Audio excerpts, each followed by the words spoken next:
काल रात्री आलो होता आपल्या एका भावाचा मेसेज. आपले व्हिडिओ बघून कोणीतरी इन्स्पायर झाले हे पाहून खूप भारी वाटलं आणि आपल्या कामाचं कौतुक दुसऱ्या कोणी केल्यावर मनाला एक वेगळाच आनंद होतो. तर नमस्कार मित्रांनो, स्वागत आहे तुमचं आपल्या एका नवीन ब्लॉगमध्ये.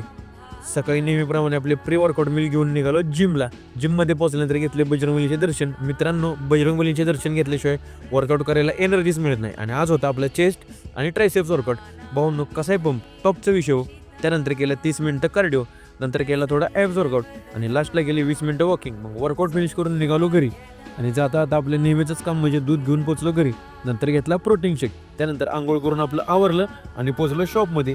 थोड्या वेळाने गाडी काढून निघालो तहसीलदार ऑफिसमध्ये. मग जाता आता आपल्या बरीक्षेतला भेटलो आणि पोचलो ऑफिसमध्ये. मग तिथलं काम उरकून गेलो नवरंगमध्ये, कारण आपल्या एका भावाच्या लग्नाचा बसता होता तिकडे. त्यानंतर निघालो आम्ही त्याला कपडे घ्यायला. मग त्यांचं सिलेक्शन झाल्यानंतर मी आणि आपले सातारचे टॉपचे फोटोग्राफर केदार शेट गेलो ज्यूस प्यायला. मग ज्यूस पिऊन निघालो शॉपवर यायला. येता येता आपल्या ह्या भावाला लिफ्ट दिली. मग त्यानंतर निघालो आम्ही नाश्ता करायला. मग मस्तमध्ये डोसा खाल्ला आणि तिथनं आलो शॉपमध्ये आणि नेहमीप्रमाणे 5 वाजता घेतली आपली ब्लॅक कॉफी. आजच्यासाठी एवढंच. धन्यवाद. व्हिडिओ आवडला असेल तर तुमच्या ह्या भावाला नक्की फॉलो करा.